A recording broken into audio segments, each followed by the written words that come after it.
प्रिय दर्शकों, घायल हुआ सांप अपने फन को फैला लेता है। यदि आग को कुरेदा जाए तो उसमें लपट उठती है। जब घायल शेर क्रोध से दहाड़ता है तो रेगिस्तान की हवाओं में गूंज उठती है। जब आकाश की बिजली बादल का सीना चीर देती है तो बादल बाढ़ लाने वाली शक्ति का प्रदर्शन करता है।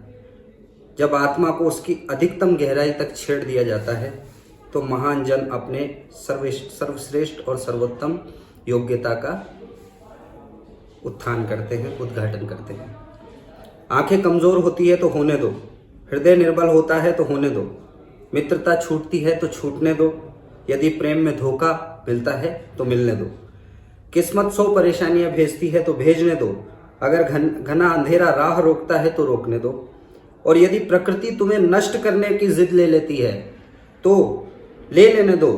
मेरी आत्मा, ये जान लेना कि तुम दिव्य हो, निरंतर आगे बढ़ती रहना, ना दाएं ना बाएं, निरंतर आगे की ओर बढ़ती रहना। यहाँ से कि इस तरीके के ओजस्वी पूर्ण उद्बोधन देने वाले स्वामी विवेकानंद जी का 12 जनवरी के दिन उनका जन्म दिवस है, और उसी उपलक्ष्य में हम राष्ट्रीय युवा दिवस का आयोजन करते हैं। प्रतिवर्ष राष्ट्रीय युवा दिवस 12 जनवरी को मनाया जाता है, और इसी उपलक्ष्य में आज हमारे समक्ष हैं हिंदी के समीक्षक और मेरे सहयोगी और सहकर्मी डॉक्टर नंदकिशोर महावर जी। ये आपके सामने आज युवा दिवस पर चर्चा करेंगे। हम इनके सामने युवाओं से संबंधित कुछ प्रश्न रखेंगे और चर्चा का विषय होगा युवाओं की स्थिति और उनकी दशा।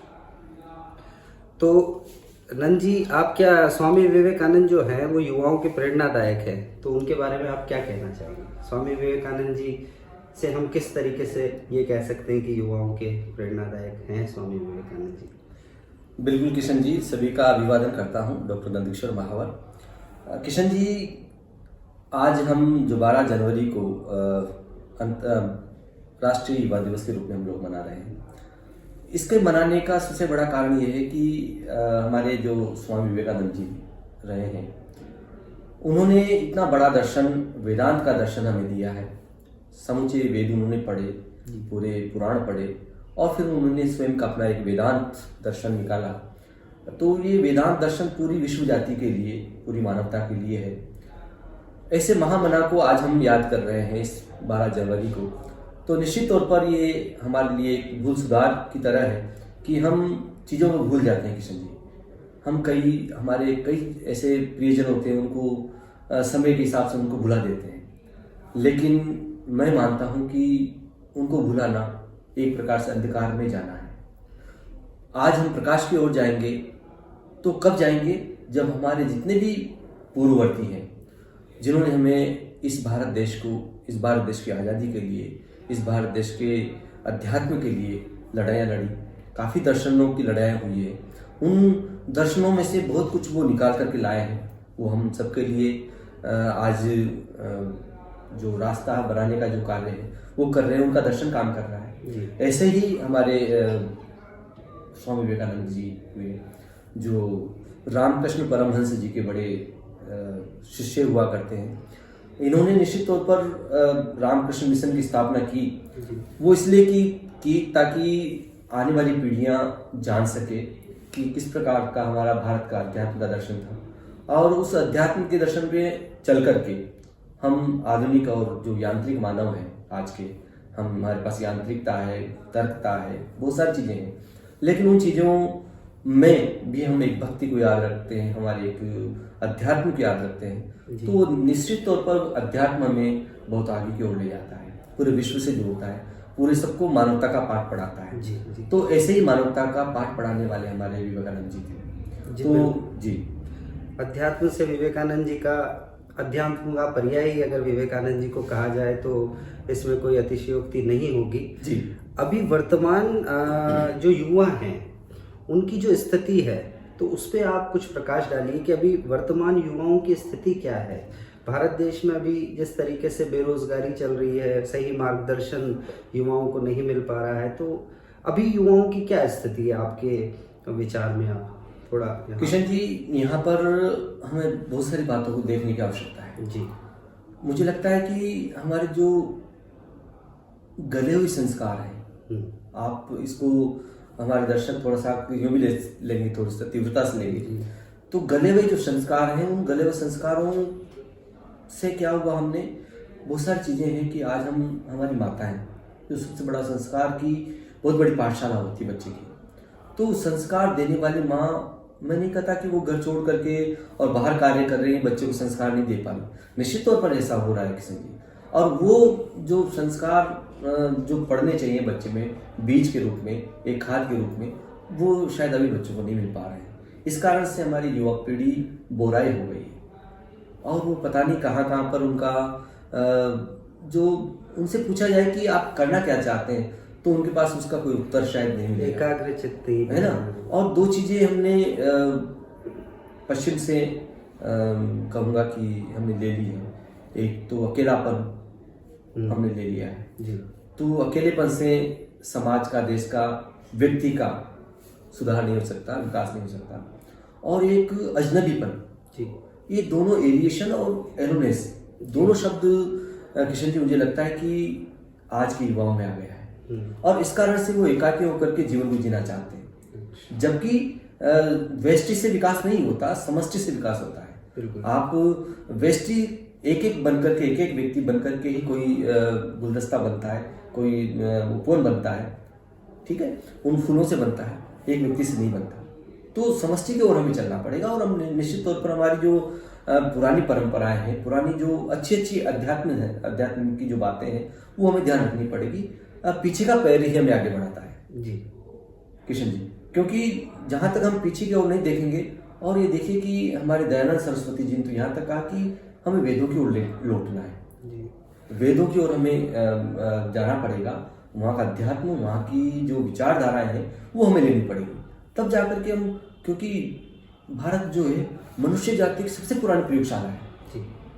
तो ये प्रयोगशाला है यहाँ पर। और मैं कहता हूँ कि बहुत सारे लोग, बहुत सारी सभ्यताएं नष्ट हो गई, पर भारत की जो संस्कृति और सभ्यता है वो बनी हुई है, वर्तमान है और आगे सदियों तक रहेगी, ऐसा मैं मानता हूँ।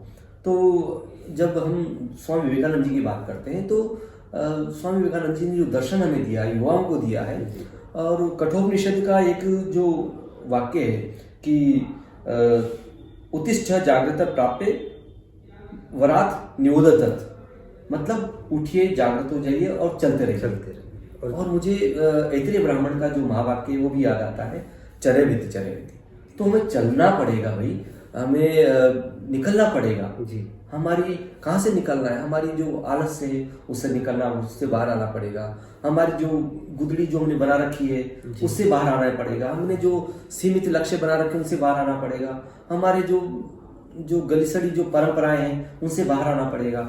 ऐसी सब चीजों से हमें मुक्ति लेनी पड़ेगी। साविद्या भी मुक्ति है, अर्थात विद्या वही जो मुक्त करती है। तो हम विद्या को लेकर के शिक्षित बन करके और हम आगे बढ़े, यही युवाओं को करना चाहिए मेरे ख्याल से। तो जैसा कि नंद जी आप अभी शिक्षा विभाग में कार्यरत हैं और पिछले 6-7 वर्षों से शिक्षा की जो पद्धतियां हैं उनका भी निरंतर अध्ययन, उनका वो विश्लेषण कर रहे हैं और उसके अनुसार अध्ययन कर रहे हैं। तो अभी वर्तमान शिक्षा पद्धतियों का युवाओं पर क्या प्रभाव पड़ रहा है, युवा किस तरीके से वर्तमान शिक्षा पद्धतियों से कुछ लाभ ले पा रहे हैं, कि किस तरीके का इनका चलन है, ये बिल्कुल जी किशन जी। इसमें जो आज के युवा है और आज की जो हमारी पाठ्य सामग्री है जी, जो हमारी पाठ्यचर्या है, वो निश्चित तौर पर हमें सकारात्मक तो है, इसमें कोई दो राय नहीं है। उसमें कुछ कुछ चीजें जो हमारे अध्यात्म की है, मुझे लगता है कि वो भी जोड़नी चाहिए, ताकि उससे हमारा जो युवा है वो हमारी पुरानी जड़ों को समझ पाएगा जी। और वो जड़ें ही निश्चित तौर पर हमें फलने फूलने का अवसर देती है, ठीक है। तो जितना भी हमारा पाठ्यक्रम है वो निश्चित तौर पर बहुत अच्छा है देश के लिए। देश के उसमें आप क्रांतिकारी उनकी जीवनी देख लीजिए, है ना। कुछ राष्ट्र निर्माण में, जैसे मैं राष्ट्र निर्माण में युवाओं की जो भूमिका है उसका क्या आप चित्रण करेंगे? किस तरीके से राष्ट्र निर्माण में युवा किस तरीके से आगे आ सकते हैं और क्या योगदान रहा है युवाओं का राष्ट्र निर्माण में अभी तक के इतिहास में, भारत में विशेषता? बिल्कुल किशन जी, हम लोग जब बहुत पीछे चले जाते हैं। हम हिंदी की बात करें, हिंदी साहित्य की बात करें तो आधुनिक काल से लेकर पीछे जब हम जाते हैं वेदा का काल तक, तो उसमें जो कवि थे वो नवांकुर थे, कई लोग युवा थे उनमें से लिखने वाले। एक रज्जक जी हुए हैं, उन्होंने तो पूरा दर्शन ही बदल दिया कि वो शादी के मतलब दूल्हे के वेश में रहे, युवा थे। तो मैथिली शरण जी भी कम सारे सब लोग युवा थे और धीरे धीरे हम वृद्धावस्था को प्राप्त होते हैं। ऐसा नहीं कि हम युवा ही बने रहते हैं। तो जब हम लोग युवा के पास असीम शक्ति होती है कृष्ण जी, तो युवा क्या नहीं कर सकता, वो बहुत कुछ कर सकता है, उसके पास शक्ति है। और वो सकारात्मक शक्ति की तरफ यदि उसको चलाया जाए, ले जाया जाए, तो निश्चित तौर पर वो अपना विकास करेगा, समाज का विकास करेगा, राष्ट्र का विकास करेगा। कई क्रांतिकारी हैं युवाओं में, जैसे भगत सिंह, चंद्रशेखर, राजगुरु, सुखदेव, राम प्रसाद बिस्मिल हो गए, अशफाक उल्ला खां। बिल्कुल। तो इन सब से युवाओं को यही मतलब परिस्थितियों को बदलने की और परिस्थितियों का सामना करने की प्रेरणा मिलती है। हाँ बिल्कुल किशन जी। और आज जो जिन नामों को आप गिना रहे हो, निश्चित तौर पर उन अनामधन लोगों के नाम है जिन्होंने अव्यवस्था जो समाज में फैल गई थी, जो पाश्चात्य संस्कृति ने हमारे यहाँ पर बहुत 250 सालों तक राज किया, तो उसने जो हमारे ऊपर जो अत्याचार किए, उससे ही प्रभावित होकर के, उससे ही उन्होंने अपने आप में ऊर्जा संचित की और उस विद्रोह का उन्होंने जो पालन किया, विद्रोह को आगे बढ़ाया, उस विद्रोह की ज्वाला में अपना समूचा योगदान दिया जी। तो उसमें सबसे पहले जो नाम 1857 क्रांति का आता है तो मंगल पांडे जी का नाम आता है। युवा थे बिल्कुल। तो ऐसे युवाओं के देश में हम लोग पैदा हुए जिन्होंने कहा कि ये तो व्यवस्था गलत है। बाद में तो भले उनके सिर काट दिए गए, फांसी में लटका दिया गया, लेकिन कहा तो सही। और ठकुर सुभाती करने वालों को इतिहास में नाम नहीं रहते किसी जी।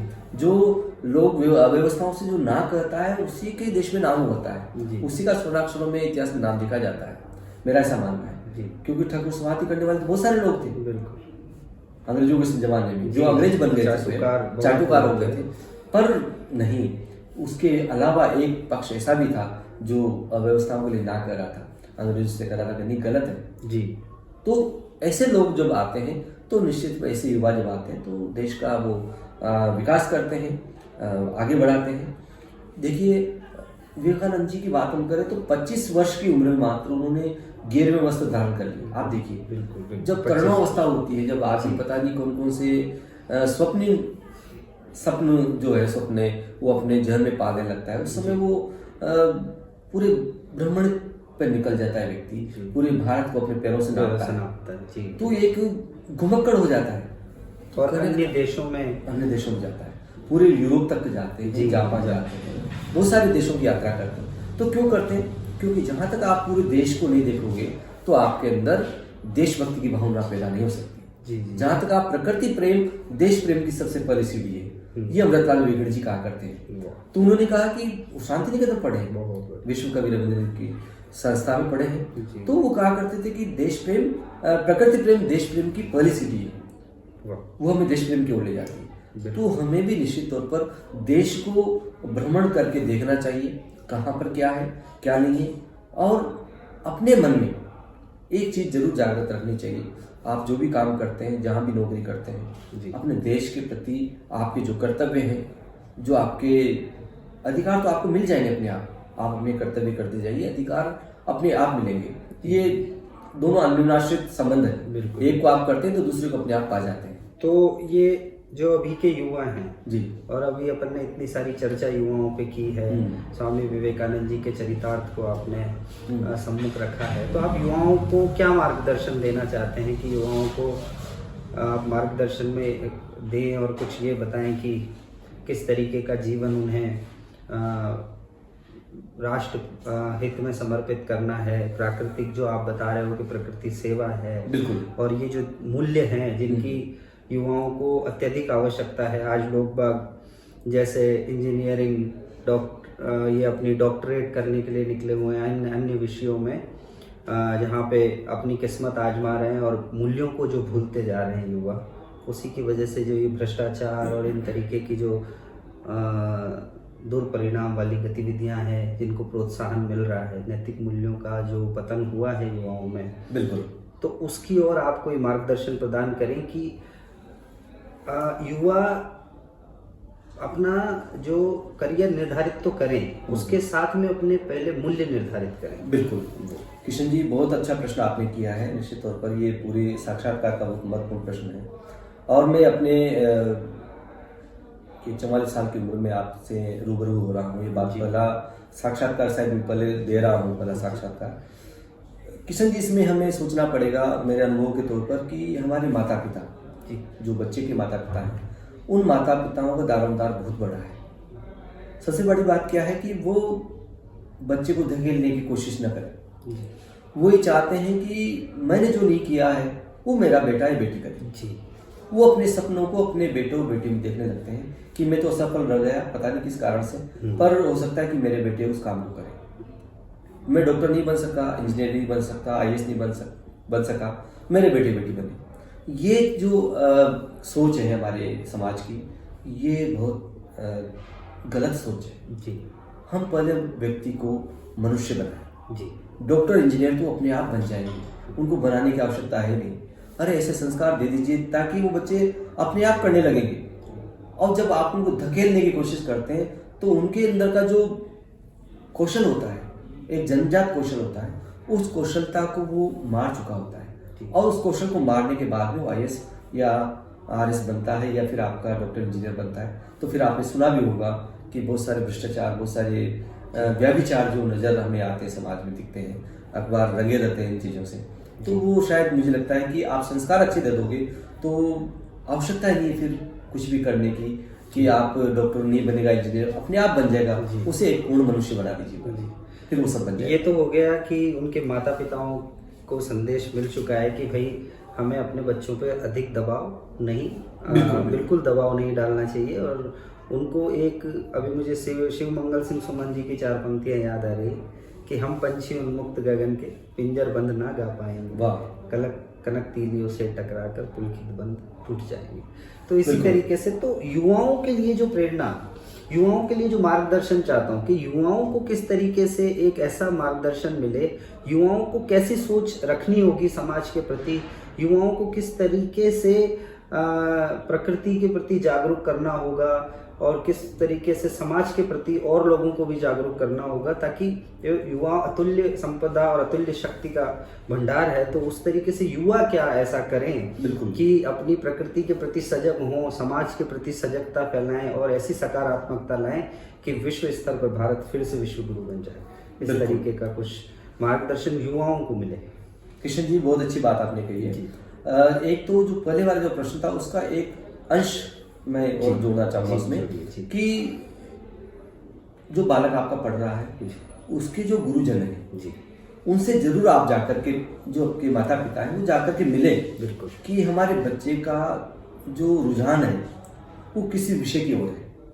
ये विद्यालय शिक्षा की बात मैं कर रहा हूँ। उस समय उनसे पूछा जाए तो गुरुजन जानते हैं हर बच्चे का कुछ ना कुछ, उसका कौशल चातुर्य जानते हैं और रुचि भी जानते हैं। तो वो बता पाएंगे आपको कि आपका बच्चा इस दिशा में जाना चाहेगा, तो आप उसकी उसी दिशा में भेजिएगा। नहीं तो फिर वही वाली थोपने वाली बात बिल्कुल नहीं होनी चाहिए। बिल्कुल। किशन जी, आपका दूसरा प्रश्न जो था वो युवाओं को क्या करना चाहिए ताकि हम वापस विश्व गुरु बने। निश्चित तौर पर हम आज भी विश्व गुरु हैं किशन जी, इसमें हमें कोई दुराई नहीं है। और आज के युवाओं के पास तकनीक का बहुत बड़ा पुंज उनके पास है जी, एक हब है पूरा जो घूम रहा है उनके पास जी। और जब हम छोटे थे, जब पढ़ा करते थे, चिमनी के उजाले में पढ़ा करते थे, लाइट्स नहीं हुआ करती थी, तो उस समय आप ये देखिएगा कि तब भी लोग बहुत कुछ पा गए, अभावों में बहुत सारा उन्होंने पाया। और आज आपके सबके सामने है, फिर भी आप उस तकनीक का जो आपको मिली है, हर पीढ़ी अपने साथ एक तकनीक लेकर के आती है जी। तो वो पीढ़ी का उस तकनीक का जो प्रयोग करना है वो सुधारात्मक करें, सकारात्मक करें। समूचा विश्व छोटा हो चुका है, छोटा हो गया, ग्लोबल विलेज के रूप में हम लोग आज मान रहे हैं पूरे वर्ल्ड को, पूरे विश्व को। तो हमें मानना चाहिए कि जो हमारा युवा पीढ़ी है उस युवा पीढ़ी को ये समझना चाहिए कि तकनीक आपके हाथ में है, जो विज्ञान आपके हाथ में है, उस विज्ञान का सही ढंग से प्रयोग करें। नहीं तो वही आपके लिए विध्वंसकारी हो जाता है, वही आपके लिए तृतीय विश्व युद्ध की मतलब घोषणा करवा सकता है। समझ रहे हैं आप, ये तकनीक इतनी खतरनाक भी है और आपके लिए बहुत अच्छी भी है। आप इसको ज्ञान के लिए आपके, और किशन जी आज का जो ज्ञान है, मैं आपके ज्ञान पर आता हूँ वापस, कि ज्ञान जो है आज का वो वैकल्पिक ज्ञान रह गया है। मुझे लगता है तथ्यात्मक ज्ञान रह गया है। तथ्यात्मक ज्ञान और तथ्यात्मक ये ज्ञान नहीं हुआ, प्रयोगात्मक ज्यादा होना चाहिए। बिल्कुल जी, प्रयोगात्मक ज्ञान, हाँ, प्रयोगात्मक ज्ञान होना चाहिए, विस्तृत होना चाहिए। जी विस्तृत। अब आज पूछा जाएगा कि हमारे देश के प्रधानमंत्री कौन है, एक उत्तर आ जाएगा कि फला फला है। जी। ठीक है, तो पहले प्रथम कौन थे तो ये आ जाएगा। एक वैकल्पिक में 4 विकल्प आपको दे दिए, आपने उसमें बताया, ये तो कोई ज्ञान नहीं हुआ। ये केवल एक तथ्यात्मक ज्ञान आपके पास है, सूचनाओं के प्रतिबिंब बन चुके हैं। बस बस सूचनात्मक ज्ञान हो गया आपके पास। जी बिल्कुल। पर सूचनात्मक न होकर के मुझे लगता है कि ये वैचारिक होना चाहिए और विस्तृत, अविस्तृत होना चाहिए। बिल्कुल, क्योंकि विस्तृत ज्ञान आपके पास नहीं, क्योंकि कहा जाता है कि अल्प ज्ञान आपको डुबो देता है। कहीं ना कहीं आपको, देखिए आपने एक नाम सुना होगा हमारे माइथोलॉजी में, महाभारत जो है हमारा, उसमें एक पात्र है अर्जुन का बेटा, बिल्कुल अभिमन्यु। उस अभिमन्यु को वो अधूरा ज्ञान रह गया, इसलिए वो चक्रव्यूह को नहीं तोड़ पाया। तो हम भी इस विश्व में युवा होते हुए, सामर्थ्य होते हुए भी वो हार गया, नहीं देख पाए, सबके बीच में हार गया। ऐसा युद्ध था, ऐसा तो हम भी ऐसे हार सकते हैं यदि तथ्यात्मक ज्ञान ही हम रखेंगे। जहां तक विस्तृत ज्ञान नहीं रखेंगे वहां तक हमारे पार नहीं जा सकते भैया। किशन जी, निश्चित तौर पर आज के युवाओं को ये समझ लेना चाहिए कि हम बहुत अच्छे युग में जी रहे हैं और बहुत अच्छा हमारे पास यांत्रिक प्रगति हमारे पास है, हमारे पास सूचनाएं हैं, हमारे पास बुद्धि है, पर बुद्धि से काम नहीं चलेगा। इसमें विवेकात्मक सकारात्मकता की ओर हमें लौटना पड़ेगा, तब जाकर के हम उस ज्ञान को व्यवहार रूप में परिणत कर पाएंगे। मेरी समझ में मुझे लगता है कि हमें यहाँ पर भी इस बात को समाप्त करना चाहिए कि हमारे युवा जो है वो निश्चित तौर पर देश की बहुत बड़ी धरोहर है, और उस धरोहर को बचा करके रखना हम सब माता पिताओं का बहुत बड़ा योगदान है। उनको इस एक प्रकार की संपदा हम कह सकते हैं कि ये पौध है, इस पौध को हम बचा कर रखें, उसके संस्कारों के लिए, संस्कारों से और उसके अच्छे विचारों से, उसके खान पान से।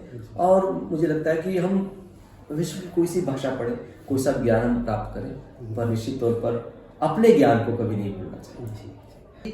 एक बात मुझे सच्चिदानंद हीरानंद वात्स्यायन नागे की एक लंबी कविता है असाध्य वीणा, मैं उसका एक उदाहरण यहाँ पर परिप्रेक्ष्य में देना चाह रहा हूँ कि असाध्य वीणा वो जापानी कथा पर, चीनी कथा पर आधारित है। तो उसमें एक वज्रकीर्ति नाम का एक कलावंत होता है, वो एक वीणा को बनाता है और बना करके वो राजा को भेंट कर देता है। और उसके बाद में जब वज्रकीर्ति ने वो वीणा बनाई, उसके बाद में कोई भी कलावंत उस वीणा को नहीं साध पाया, इसलिए उस वीणा का नाम ही पड़ गया असाध्य वीणा। तो आप देखिए कि असाध्य वीणा क्यों पड़ा, क्यों कोई नहीं साध पाया।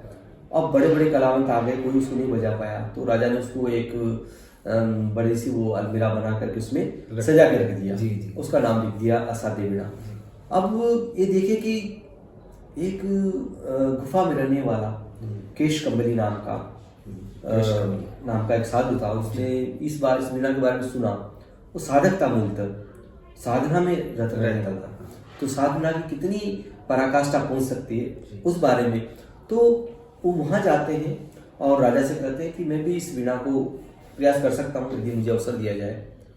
तो पहले राजा ने मनाही की, फिर मंत्री ने कहा कि नहीं राजा साहब, एक बार अवसर दिया जाना चाहिए। तो ठीक है, राजा ने हाँ कर दिया, उसको दिया गया। वो उस बच्चे की तरह लेकर के, गोद में लेकर के वो केश कम्बली उसको बैठ गया, और बैठ करके और उसी वीणा के इतिहास में डूब गया। वीणा के इतिहास में डूब गया, माना कि वो उसमें खो गया, और अपनी साधना के माध्यम से उस वो वीणा किस वृक्ष से बनी थी। बहुत विशाल वृक्ष था, उसमें बहुत सारे जानवर अपने घोंसला बनाए रखते थे, और बहुत सारे हाथी और शेर उसकी तने से पीठ खुजलाया करते थे। तो इस प्रकार से वो ऐसा वृक्ष था, वो लकड़ी से उसकी काटी गई, और काट करके जिस वज्रकीर्ति नामक उसने उसको बनाया वीणा को, और उसने पहली बार उसने बजाया था, उसी प्रकार से केश कम्बली भी उसको बजाने साध लिया उसको। तो साधना का ऐसा पक्ष को वो वीणा बज उठी, और राजा और सारे मंत्री और सारे उसको अलग अलग दर्शन से उसको देखने लगे।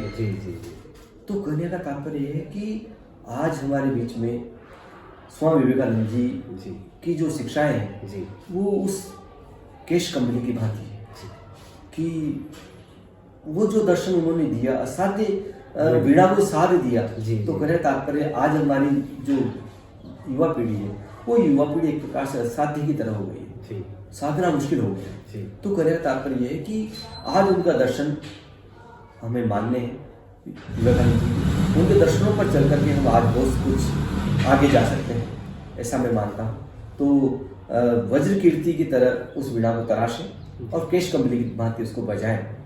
तो केश कमली से हमारे कम नहीं है हमारे स्वामी विवेकानंद, जिन्होंने इतना बड़ा अध्यात्म का दर्शन हमें दिया और हमारे पूरे विश्व को निश्चित तौर पर बहुत अच्छी उनकी देन है जो हम सबको मान्य है।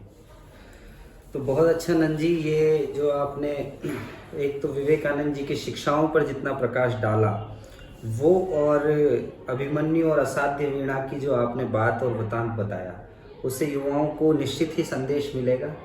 और आज राष्ट्रीय युवा दिवस की शुभकामनाओं के साथ और सभी युवाओं को इस वार्ता से और इस चर्चा से संबल मिले और ज्ञान मिले, इसी कामना के साथ हम अपनी वाणी को विराम देते हैं। आपका बहुत बहुत धन्यवाद नंद जी।